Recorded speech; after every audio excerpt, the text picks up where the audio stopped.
the Hispanic Patriot podcast, a weekly edition broadcast from deep behind enemy lines here in the state of Colorado. We'll give you a hint. It's somewhere around Denver. All right. It's Thursday, April the 16th, the day after the dreaded tax day. And I hope everyone paid their taxes and filed their returns on time, or at least maybe an extension. Don't you just love April 15th? Oh my God. This is one of the worst days of the year, I think, for most people. But it is what it is, so we move forward. Got a lot on our plate tonight. My intrepid co-host is having some issues, technically and familial, so he will be joining us as soon as possible. In the meantime, we've got some news about different events taking place in and around the country, the world, and of course here in the state of Colorado. We begin tonight with the inimitable, I want to say, Eric Swalwell. Most of you who have been paying attention know who the senator is from California. Been one of the most vocal critics of President Trump, and of course, basically any Republican. He's the same guy who was caught with Fang Wang, or whatever the name is, of the Chinese spy that he was sleeping with. But I guess a nail just got hammered into him, and that was when a individual lady came forth and accused him of sexual assault, rape, in fact. And this seems to have done the trick. It looks like he's going to be resigning. So let's take a quick peek at what's going on with that, and we'll discuss it a little bit. Its results, maybe. Eric Swalwell is resigning from Congress. He said this in a statement. I am deeply sorry to my family, staff, and constituents for mistakes in judgment I've made in my past. I will fight the serious false allegation made against me. However, I must take responsibility and ownership for the mistakes I did make.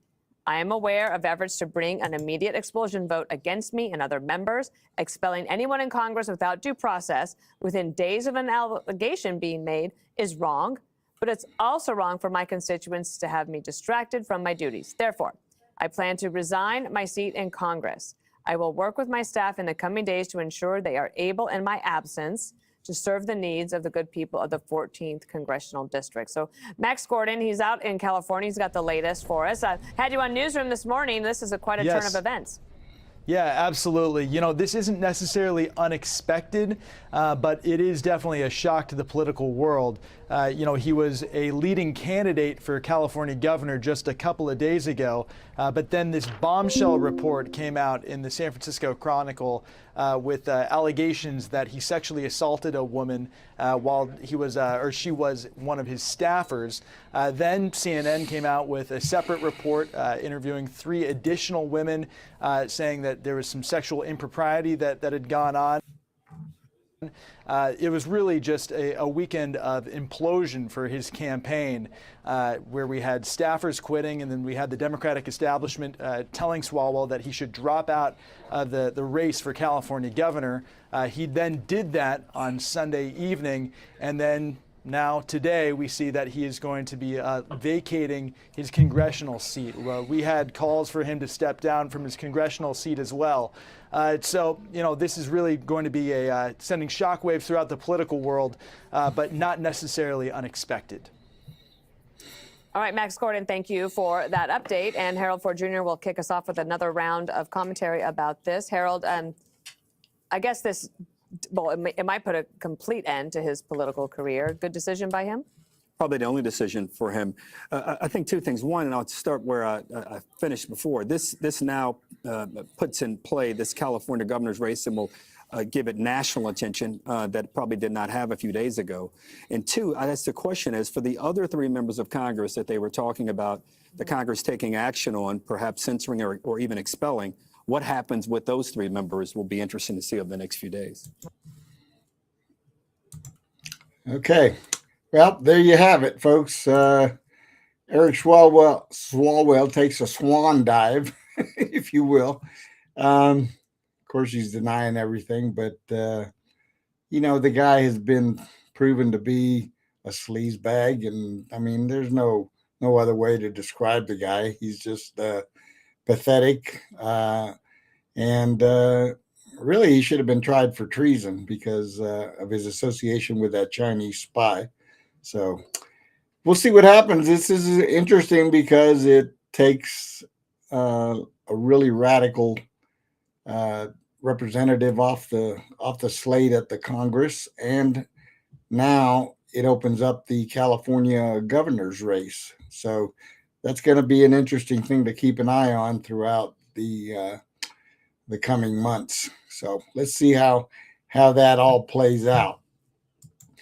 All right. So one of the things that I was looking through that really, put a bullseye on the radar is this gun grabbing politician who has now been accused of, well, he's deceased. So this guy was a anti-Second Amendment individual in Virginia running for governor. So let's take a look and see what happened. I'll put this up here for everyone to take a look, and we'll go from there.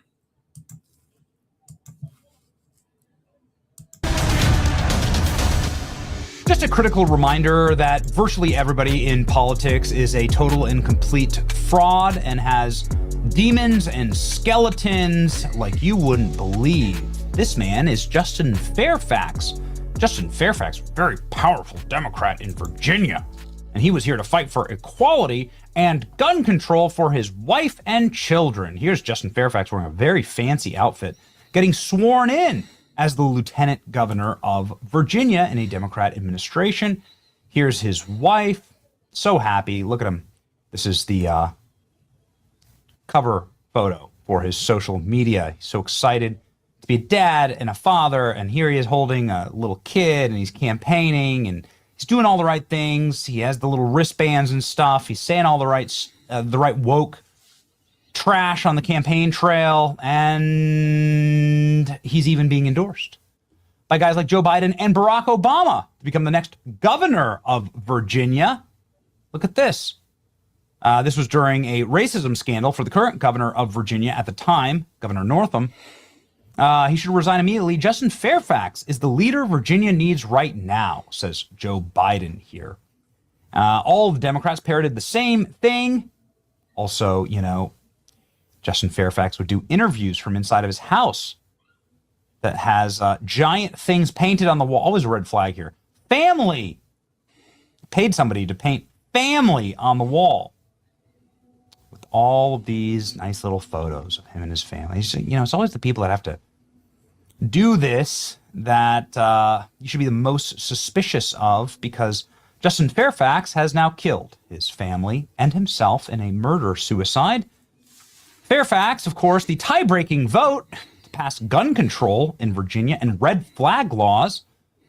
Just shows how great the red flag laws work. Justin Fairfax has murdered his family and his wife and himself in their multi-million-dollar home amid messy divorce, because allegedly he sexually assaulted other women and raped them. And yikes. Okay. What's going on here? Let's go ahead and read. Embattled former Lieutenant Governor of Virginia, Justin Fairfax, kills his wife and himself inside of their $1 million home outside of D.C. on Thursday. The 47-year-old Democrat repeatedly shot Sierna Fairfax in the basement of their Annandale residence just after midnight before turning the gun on himself in another part of the house, according to the Fairfax police. The couple's 2 teenage children were inside of the home at the time of the murder-suicide. Their son called 911. It's just horrific. It's hard to actually ugh, those kids are just, man, like those kids are just ruined for life. Get in control of your demons, men. High-profile nature, it's tragic in nature, certainly a fall from grace for the high-profile family that seemingly had a lot of things going in their favor. You never know what's going on just below the surface. Okay. Well, there you have it, folks. Another Looney Tunes account of what's taking place. And I think we have my co-host trying to get online here, and let's see if we can bring him on. But yeah, he is. Hello, you can hear me, but you can't see me because I am in an especially undisclosed location today, temporarily. Sorry, folks, just a quick thing with the camera. It should be done momentarily, but I'm glad to see you, Hugo. I am sorry you can't see me right now. Well, what does NR mean? Not running or what? I am not running. I am sitting down right now. I was running earlier, but that time has passed. And hello, everybody, and I appreciate all of you for tuning in to the Hispanic Patriot podcast. Yeah, we just got through with a couple of clips. One of them of the Democrat in Virginia, former lieutenant governor who shot his wife and turned a gun on himself. And then, of course, we talked about Eric Swalwell, the inimitable congressman from California who was running for governor. Oh, yes. And I wanted to ask, so you said that was a West Virginia politician, correct? No, Virginia. Virginia. Well, no offense to all of our Virginian friends out there, but I imagine doing that is the fastest way to get out of Virginia. Is the best thing I could say about that. Sorry, folks, that is a tragedy, and this we is do sad. pray It for the loved leaves ones. 2 teenage children behind, and he did it in the house. That's Apparently, horrible. they were going through a messy divorce, from what I understand. But more importantly, the key to that story was he was a very strong anti-Second Amendment advocate and purporter of red flag laws. So we can see how good red flag laws Not work. strongly enough it would appeal, and it reminds me very much of what many people told me about my friend Charlie Kirk in a similar Second Amendment sort of attack on there. So I think we can all see that it's about the character of the person and not the firearm that is causing these things. Yeah, this is living proof, folks, that guns don't just jump up and shoot people. No, they don't. It's very sad.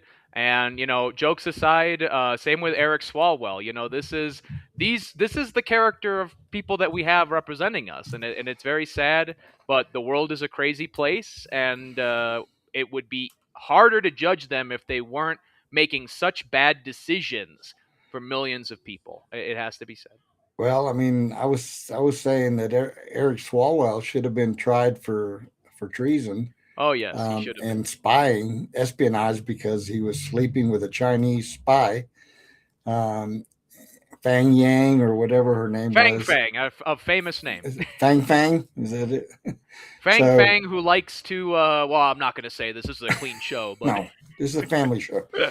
We'll leave that to the imagination of the folks. But yes, yeah, I mean, this is just living proof that Democrats are hypocrites. And that's not to say we haven't had our share on our side of the aisle, but in this particular time and place when things are going in certain directions, as I mentioned earlier, this really puts a focus on the California governor's race, because he was considered to be the front runner for the governorship in California. So now he has withdrawn from that and he's resigned from Congress. So he is a persona non grata now in the Democrat Party. And kudos, I guess, to the Democrats who called on him to resign immediately. I guess they didn't want the distraction. But it's going to be very interesting to watch indeed. It is unfortunately so. And to shout out all the millennials out there, this reference. Welcome to the rice fields. You know what? MF. Shout out to Filthy Frank. Put me in, coach. I can play right field. Okay, so let's move on. There's a SCOTUS decision, Supreme Court decision, a unanimous 9-0 decision that I stumbled upon that refers or relates to guns. So let's listen in here on this particular story, and then we can do some commenting on that.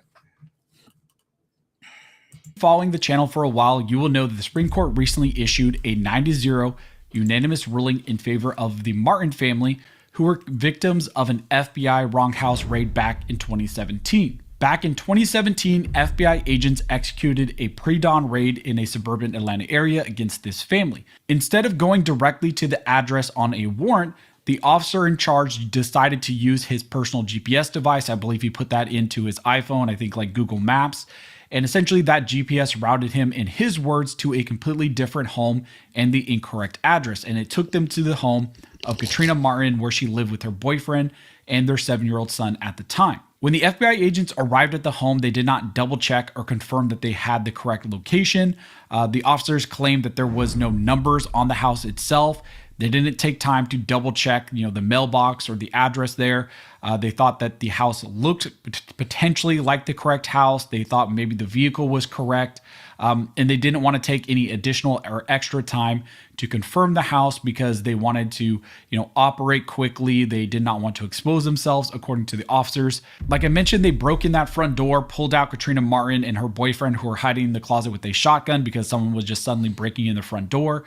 They pointed guns at her, pulled her out half dressed, and also pulled out their 7-year-old son. Now, after the agents had detained the family, they did a search of the home, and while performing that search, one of the agents noticed that there was some mail on a coffee table, and that piece of mail had a different address. And that's kind of when they had this huge oh crap moment, that we're at the wrong house and then we raided the wrong home. The officers then left the home and told the family that they would be back soon to explain, and the officers then went 3 homes down, which was actually separated by a cross street, so about a block away, and then they executed the raid against the correct home. Now, in response to this incident, the family sued the FBI and these agents. They brought a claim under the Federal Tort Claims Act, also known as the FTCA.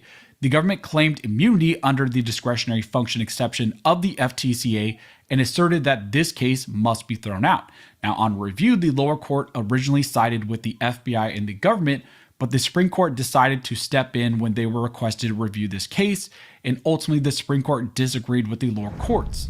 By the address, they argued that the discretionary function exception still applies in this case, but the judges did not seem to fully be convinced by that, and many of the judges said that getting the correct address or even getting the wrong address on a warrant is not something that involves discretion.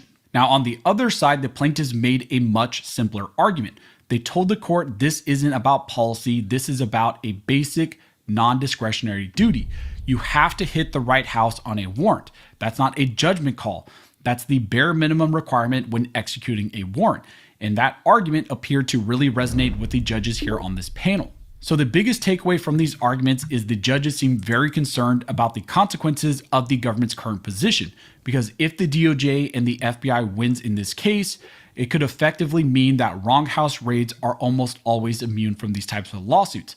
And that would dramatically expand government immunity far beyond what the Supreme Court has allowed, not just in this ruling, but other cases as well. So what does this suggest about where this case is now heading? Well, based on the tone of the arguments and based on what the court there said after those arguments, there are a couple pathways right now. Most likely the outcome is that the 11th Circuit rules against the government and allows the Martin's family's case to actually move forward. And, that was based on a dismissal of this case based on the FTCA and the discretionary function. But it seems like potentially the 11th Circuit is leaning towards allowing this case to move forward. Specifically, the court may draw a very clear distinction between protected policy decisions and basic operational negligence. There is also the possibility that the court will issue a very narrow ruling, a ruling that doesn't completely define the limits of the discretionary function exception, but makes clear that this kind of error based on getting the wrong address on a warrant is not protected at all. Either way, the government appears to be in a very weak position now after that Supreme Court ruling and after this new oral argument from the 11th Circuit. And now, with no additional briefing being requested, like the court potentially mentioned, the timeline likely has accelerated towards a ruling on this issue. So this case is now at a very critical point. We have that unanimous 9-0 ruling by the Supreme Court. We have new arguments by the 11th Circuit in light of that ruling. And now we have a clear procedural signal from the court that they're likely not going to ask for additional briefing. Instead, they're just going to move directly to ruling on this case. So that's the latest update in this major accountability case dealing with this wrong house raid and this type of discretionary function exception and this type of immunity that the FBI wants to claim. As soon as we get more information at the 11th Circuit, potentially as they rule on this, I will let you guys know. If you like this video and you would like to support the channel, one of the best. Well, there you go. I mean, that's quite the what shall we say, development. I mean, To say the least. That's one of your, what do you call it? Oops, we're in the wrong place type situations. And of course, on this one, I am not on the government side. They have a duty to make sure they're in the right place. Yeah, to not bust into randos' houses, like on a mistake. Yeah, I mean, that's ridiculous. The guy using his personal GPS instead of having a certified location and making sure that they have the right house. I mean, there's been so many cases like this where police have raided the wrong house. So how in the world are law enforcement agencies not taking more care to ensure that they have a 100% certainty of what they're searching or serving a warrant on? Right. You think that would definitely be one of those, measure twice, cut once kind of things, Yeah. I mean, it just doesn't make any sense to me. But well, it's a little tidbit, Hugo, actually. Did you know that during the early days of the Ukraine war, you had Russian and Ukrainian pilots using civilian GPS in their fighter planes? Oh, yeah? Yes, indeed, it's true. Which that means that our police is as well equipped as the Russian military. And that's a bad thing. And that's not a good thing. When people say defund the police, this is what defunding the police looks like in reality. Well, I mean, this is something that's going to cost them. I got to believe that that family was terrorized, and To say the least. And they're going to have to collect. That's all there's no two ways around this. Right. It's not just about the money. It's about making an impact to say, look, if you guys mess this up, this is what's going to happen. Don't let it happen again. Yep. All right. In a 53-46 vote, the Senate appears to have set. Looks like they have one of the judges approved for President Trump. Let's take a look at finally getting some of these judiciary appointments approved is one of the key areas that the president has been pining for. So it's been a problem for the Trump administration thus far, but we have some huge news that could be a step towards changing that. A position previously held by a Obama-era judge has now flipped. John Shepard was just confirmed by the U.S. Senate for the Western District of Arkansas, marking a huge shift. My name is Jesse Hughes, and you are watching Resist the Mainstream.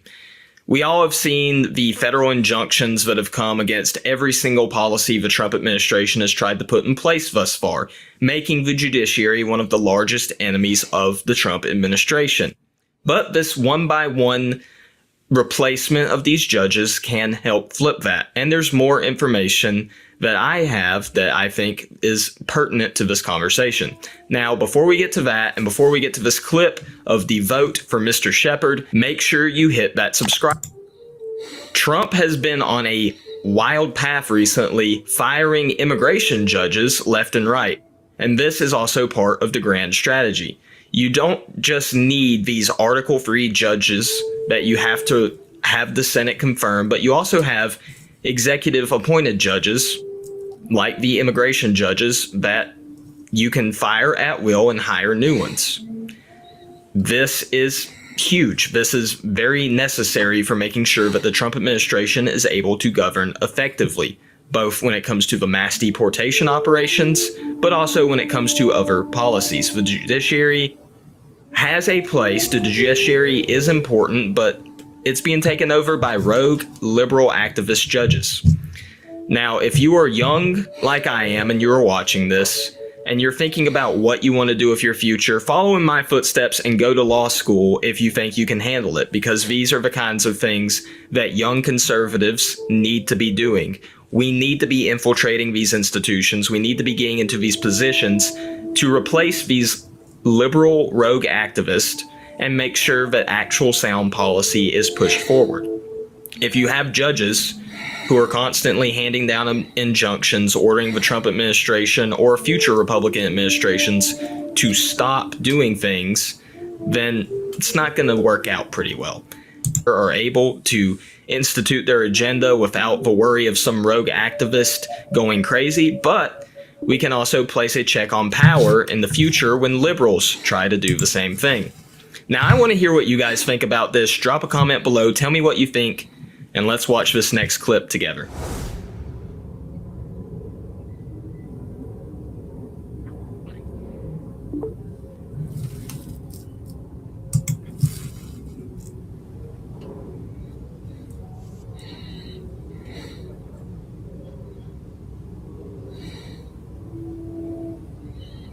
All right, so that's the vote that took place, and it basically gives President Trump one more judge on his side of the ledger, so to speak, and so that's a good thing. But they need to really accelerate these judicial appointments. They do, Get them and approved. especially before the midterms. Yeah, because I mean, this is one of the ways the Democrats have been successful in not necessarily blocking, but slowing down the acceleration of President Trump's agenda to clean up the judiciary. And I keep saying the judiciary has no business interfering with the executive, and this is nothing more than radical activist judges who think that they were elected to rule the nation, so to speak, on these matters, and they're not. You know, that's very true worldwide, Hugo. Do you know that's worldwide?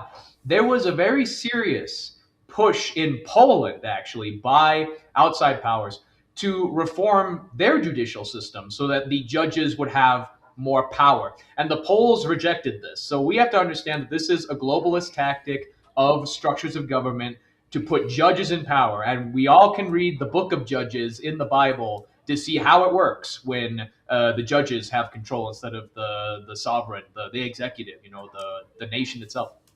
Yep. Well, now let's switch gears and stroll into Colorado business, because this past Saturday was quite the fiasco. Yeah, it was. It was completely. That's not hyperbole. That's a kind word, folks. Very kind. I could say much stronger descriptions, but we'll just keep it at fiasco. And in my humble opinion, it was intentional. Okay. That's just my interpretation of what took place. I personally experienced a hellacious day. And the way that this thing was run Saturday, where the current chair for one more day, Britta Horn, decided that it was pretty good, pretty efficient to wait until the morning of the assembly to print badges and ballots. Why wouldn't you wait to the last minute to do the most important part of your job, right? Oh, come on, man. It's just printing 2,000 badges and what could go wrong? And ballots and making sure that they get assembled, because these were what I would call Class C badges. I have been to many assemblies and conventions, and we've had really nice, pre-printed photograph credentials that hang on a lanyard. And We did. It only just a couple of years ago, it should be said. And if I might interject one thing, the two happiest people that I saw at this assembly was former Chairman Dave Williams and Chairwoman candidate Lori Sane. Those two people had the biggest smiles on their faces as they saw this line and had the attitude of, yeah, this would have never happened under me. This didn't happen under me. Like, it was very hilarious, to be honest with you guys. But I think what was striking to me, one of the things that was striking to me, is how entrenched her supporters are, because they couldn't even be intellectually honest enough to criticize what took place Saturday. They just kept defending her. And I caught her on several occasions sitting at the table because, as you know, she turned the meeting over to a parliamentarian, an out-of-state parliamentarian, by the way, instead of turning it over to the vice chair who we had just elected. And I know Eric would have run a much better meeting, but she was sitting at the table, and on several occasions she was observed giggling and laughing at the proceedings. Yeah, the nickname of this assembly was actually Britta's Memorial Revenge Ceremony. That it literally just sitting there, just cackling. Look at them wait in line for 3 hours. Look at them wait for an hour for these speeches. They're gonna regret. It's like, no, we don't regret getting rid of you. Now we're just assured that we made the right decision. That was indicative of the fact that they were trying to dwindle down the number of delegates that eventually got in, but to their credit, the majority of them held strong and, plodded through, some waiting 3-4 hours plus to even get inside the building, and then to be met by another roadblock at the registration tables. It's true. I'll tell you my experience. Oh, you're going to want to hear this, After almost 3 hours in line, someone comes up the line and starts telling people, if you're 75 years or older, you can go to the front of the line. And I looked at her and I said, that would have been nice to know 3 hours ago. Well, that would have made the 75 plus line longer, Hugo. So I walked up and, walked up to the door that they had set aside, and got the dirtiest looks from some people. Said, who's this guy walking up and just walking in? This guy doing what he was told to do and stuff. And I looked at one. I said, age before beauty.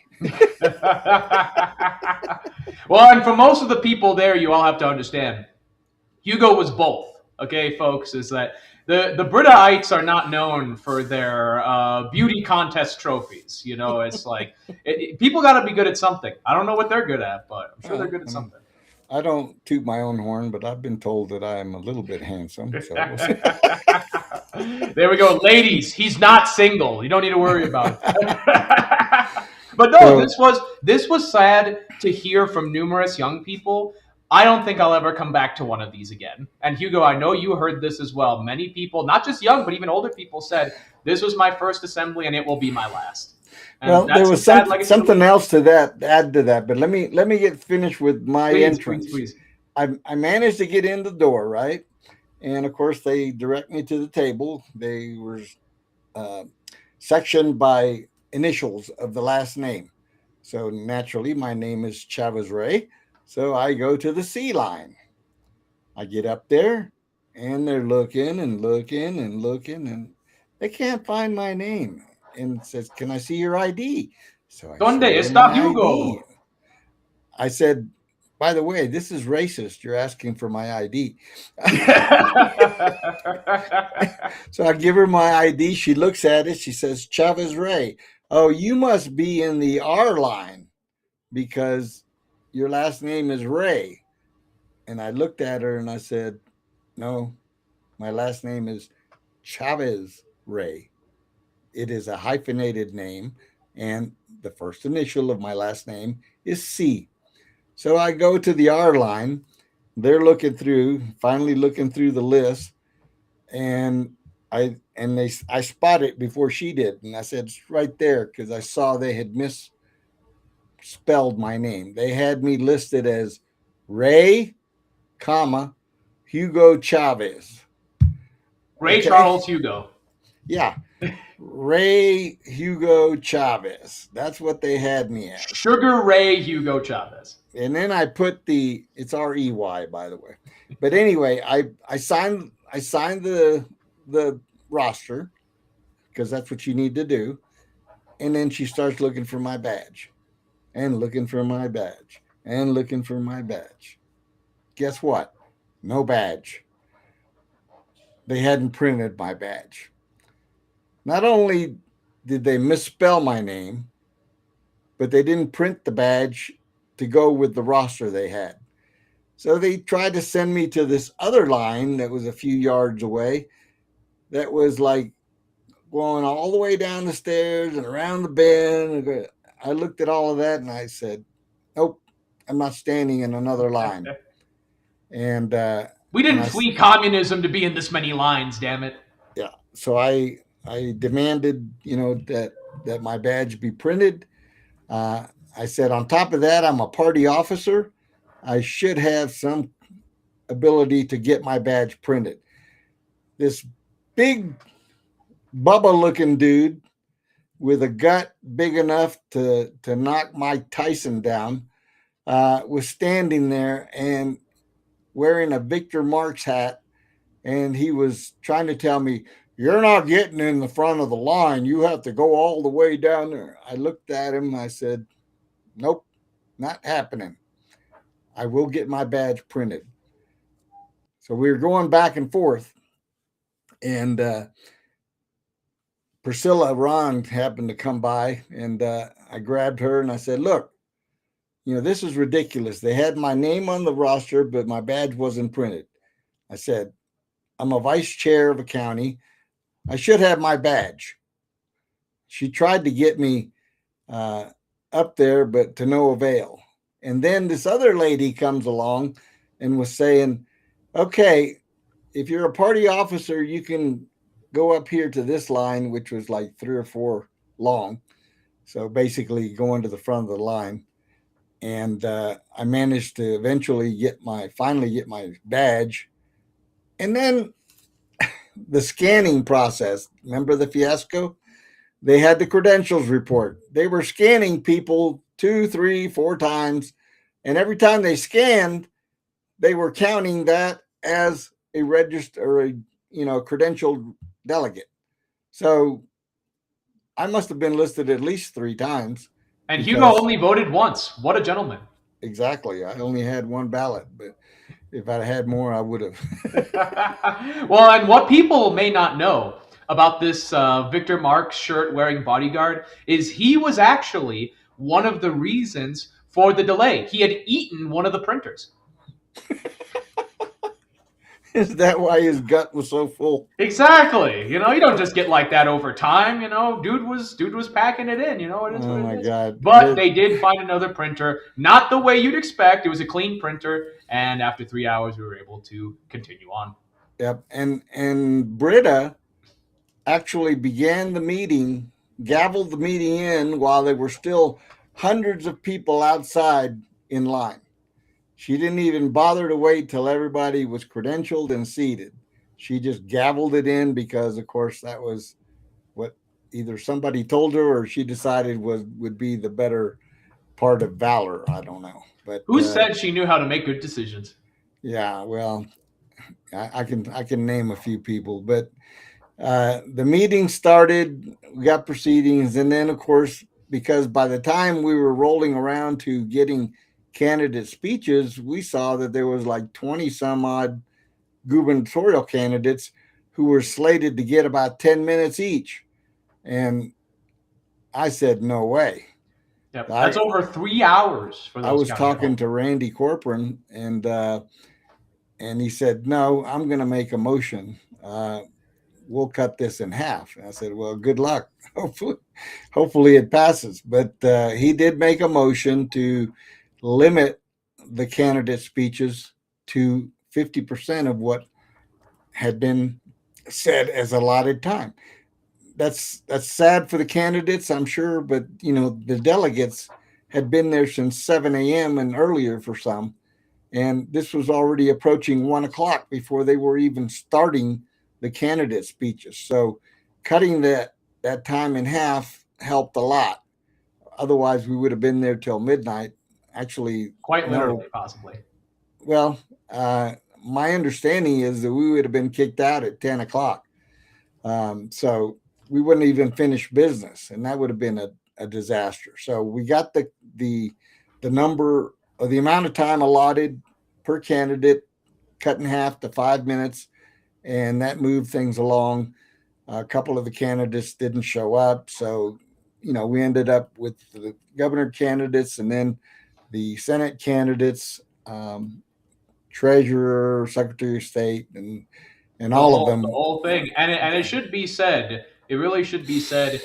Personally, I was disappointed to not see Alex Maguto, whatever his name is, because I find him to be the funniest on social media. But many candidates did not show up. They did not show up. But it was very interesting. One small personal tidbit I wanted to share is that yours truly nominated one of the Senate candidates, Amanda Calderon, who dropped her race, was the only person on the ballot to drop out of her race and endorse someone else. In this case was Mark Baisley. We're very proud, very happy about that. And we congratulate Mark and everyone else. We will get to everybody, but especially big shout out to Mark, who has been on the show before. You can find his interview in the pinned comments. Yeah, I think I think Ms. Calderon is one of the rising stars in the party, and I think we'll be seeing her down the line. As someone who's been working with her, I will agree to that. Shout out to you, Amanda. Yes. So after all of that was done, and we finally got to the votes and the resolutions were speeded up by saying somebody making a motion saying, let's take the 10 resolutions, put them under one vote and read them and let's vote. Because otherwise they were going to go through each one separately and vote on each one separately. And that just wouldn't have been very efficient at that time. So we got that done. And then it was time for the grand finale, if you will, where we had, I think it was it Jeremy that made the motion or was it Raymond? I can't remember. I believe it was Jeremy, in fact. Okay. So, but Ray will correct us, and I know he will. If that was so what we wanted to do, basically, for those of you unaware of the executive committee vote, y'all gonna want to listen to this. The executive committee voted 15-9 against us having an attorney file an emergency injunction to block Jenna Griswold from sending primary Republican ballots to unaffiliated voters. And that was a result of a court ruling that ruled that the 75% threshold that had been thrust upon us by Proposition 108 was unconstitutional, which I said 4 years ago. I've been saying it forever, that there's no way that this 75% threshold can withstand court scrutiny because it's unfair. It's one-sided, and nobody ever gets 75% of anything. And so that was done intentionally, of course, because they knew that no party would ever vote 75% to do anything. And this party, as long as I've been around, has never voted 75% in favor of doing anything. Yeah, that's more than 2/3. I mean, it's actually kind of ridiculous. It is. So with that ruling unconstitutional, then we saw an opportunity to, at the very least, block non-Republicans from getting primary Republican ballots.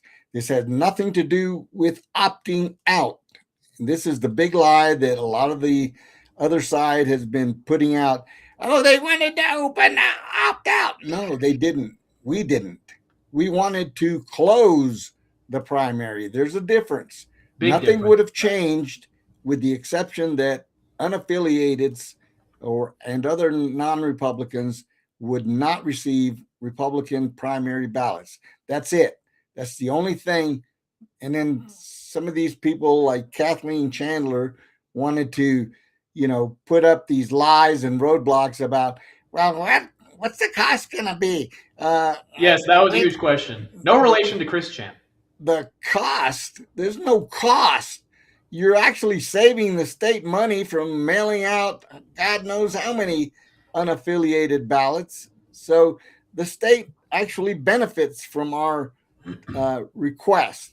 Right, So, unless we were planning on giving Randy Corcoran a salary for doing this, which shout out to Randy Corcoran, by the way, great man, and we really appreciate his work. But unless there was some like Brita-esque shenanigans going on, it was not going to cost anything, and they likely knew that. yes.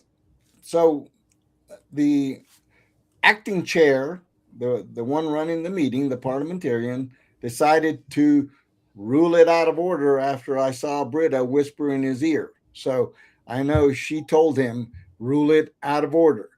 And so immediately we appealed the ruling of the chair, and overwhelmingly, the chair's decision was defeated.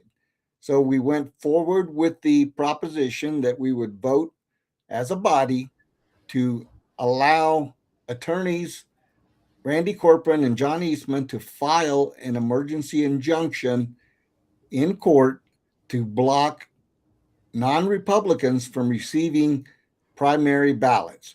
Nothing else. We didn't opt out of the primary. The primaries remained the same. Nothing else changed. We didn't want the state party of all people to run a primary. They couldn't even run a meeting. So God help us if they were going to run. Yeah, unless they were going to print out all those millions of ballots the day of. Right. So the vote was overwhelming. I mean, I can't even stress how overwhelming it was. And you had a few naysayers like Kathleen Chandler. They kept trying to muddy the waters. And, I hate to say it, but I was shouting Democrat because that's what she is. She is a Democrat. I don't care what anybody says. Well, and that's what this vote was all about. And we've been saying it on the grassroots side for so long. We just want to make the Republican primaries Republican again. That's it. That's all it is. And I think that's a reasonable goal. The Democrats really have their election. We have the general election. Where do Republicans have their election? That's what we voted on that day.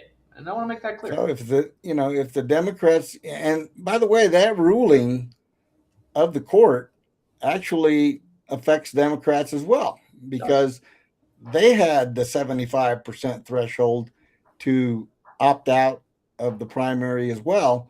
And so I have to believe that, they haven't shown great love for Prop 108 themselves, because then they have people who are not on their party voting for their candidates. So Exactly. I can't substantiate a lot of that. This is my own speculation and showing of what I feel is something that the two major parties never wanted.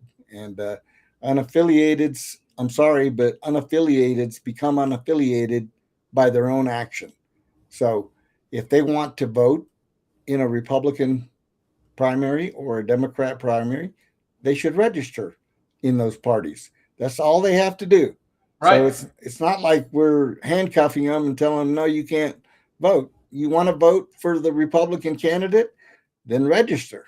You have to register by a certain date, and you can vote and receive the Republican ballot. Well, and think about how annoying it is, right? You're an unaffiliated voter. You don't really care about politics that much. Instead of getting one ballot in the mail, you get two.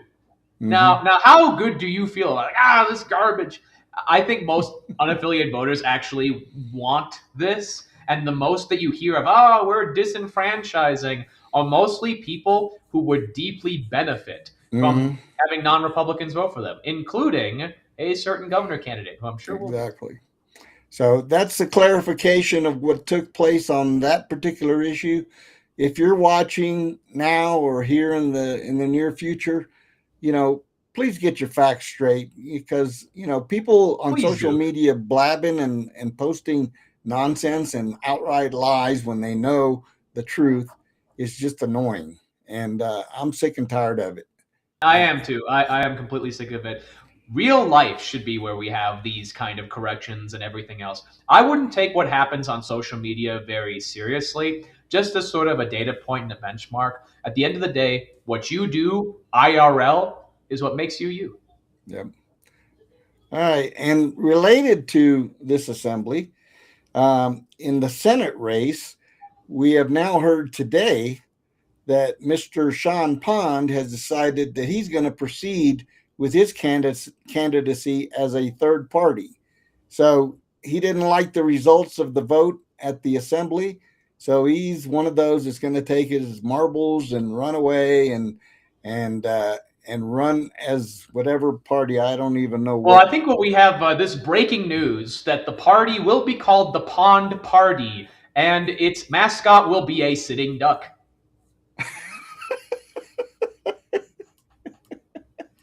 God love anybody who tries to run for office. I mean, really, God love you. But third parties don't work in this country, folks. They don't. Well, look, I don't know Mr. Pond personally. I have followed some of his campaign. He seemed to be a quality guy, a good patriot, veteran, if I'm not mistaken. But for him to pull this stunt at this stage just totally changed my view on his character, because a person of character doesn't do that. You don't run in a party, lose, and then get upset and decide, well, I'm going to run anyway.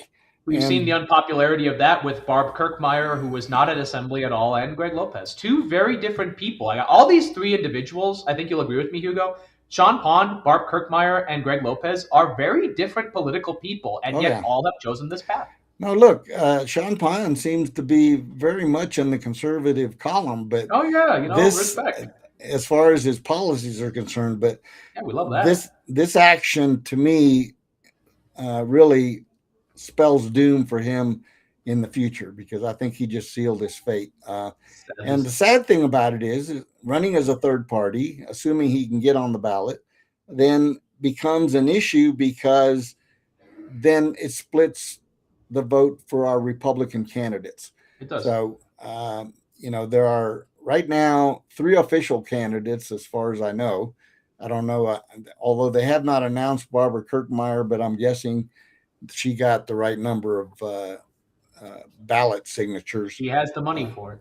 And the only reason, and I want to add, the only reason Mr. March was at the assembly is because he had been informed that he was 700 votes short of the needed votes in CD1, which is my congressional district. What a tragedy. So this really solidifies my narrative of what took place at a King Soopers here near my house, where some Victor Marx signature gatherers were there, and I went up to speak to them, and let's just say that they weren't too, informed, polite. I asked what was going on. Said, we're gathering signatures for Victor Marx for governor. And I said, okay, so do you have to be Republican to sign this? And they said, oh, no, anybody can sign it. That is not how that works, folks. That's not how that works. That's number one. You have to be a registered Republican. You have to get into the primary before you can take advantage of the open primary. Like, you got to get on the primary. So this guy looked shady to me. I asked him, I said, so I think I signed that in another part of town. So I don't think I can sign yours. He says, oh, no, you can go ahead and sign too here. And that led me to my next question. I said, are you being paid to gather these signatures? And he said, yes. And I said, who's paying you? He wouldn't respond. And I said, you do realize that I can't sign the petition in one place and another one in another place, right? Hugo baiting the truth out and reeling him in. They were, he was kind of struck by my knowledge of the process, and the fact that, remember, the Victor March campaign was lauding. They turned in a record number of signatures, and when I heard that, I was just laughing. I said, watch, they will not meet the required number because of various reasons, like one, people signing more than once, people that are not Republicans signing. They were having people from out of state signing. So, this is ridiculous. So that's I say that because that's the only reason Victor March showed up at the assembly. With all of his security guards, a little And then private how does army. he showed up with more security than President Trump. Big bad Victor Marx. And did he then mingle with the folks? Nope. He sat up in his suite looking down on everybody while other candidates were mixing with the delegates, speaking to people, and had zero security. Well, that's not true, Hugo. That's not true. We had Scott Bottoms there with his number one security guard, Linda Bottoms. You go. Shout out to Scott over there, and you can see his interview right here. Don't want to mess with Linda, boy. No, you don't. Especially when it comes to her, man. I want to say just one quick thing. She gave a beautiful nomination for her husband. You could see her holding back tears. It was beautiful. And of course, Scott Bottoms is top billing for the gubernatorial race for the Republican Party. And that's the biggest takeaway of all. Scott Bottoms ends up at the top of the ballot. Victor Marx will be at the bottom. And, we'll see how things shake out. I have my own. Kirk Meyer will do a cannonball into it. I have my own thoughts of what's going to take place over the next several weeks. And he's already turned down one debate on May the 5th in Parker, where they invited Kirk Meyer, Bottoms, Lopez, and Marx. And guess who declined? Hey, you know what they say? Marxians don't like debate. I don't know what to say. His last name starts with M. I will be honest, Hugo. If my name was Nicholas Marx in the Republican Party, I'd probably change my name. I'd probably just change my last name somehow, hyphenate, do whatever you need to do. Like, it's a bad name. A bad name for the first time I heard the name. I said to somebody, I said, a candidate named Marx in the Republican Party. What could go wrong?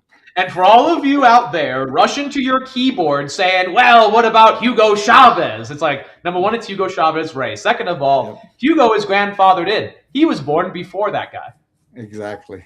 So I had the name first. So exactly. All you naysayers and all you morons who think I'm going to be deported, guess what? I'm not going anywhere. And that guy's dead now. And his successor is in a U.S. jail. Except to the White House this October. There you go. All right. So we're coming up to the end of the show. That's a tidbit about what's taking place. Again, the disappointment in Mr. Sean Pond running as a third party candidate, I think is a mistake. Maybe he'll reconsider and do the right thing, but we'll see. In the meantime, we've got, of course, debates coming up. We're going to try to, put together a forum and or debate for both the state chair election that's coming up and the gubernatorial and senatorial races. Indeed, folks, because we have a race for our state party chair. Who will win? Who will lead after Britta? The Hispanic Patriot podcast will be bringing you every minute of it.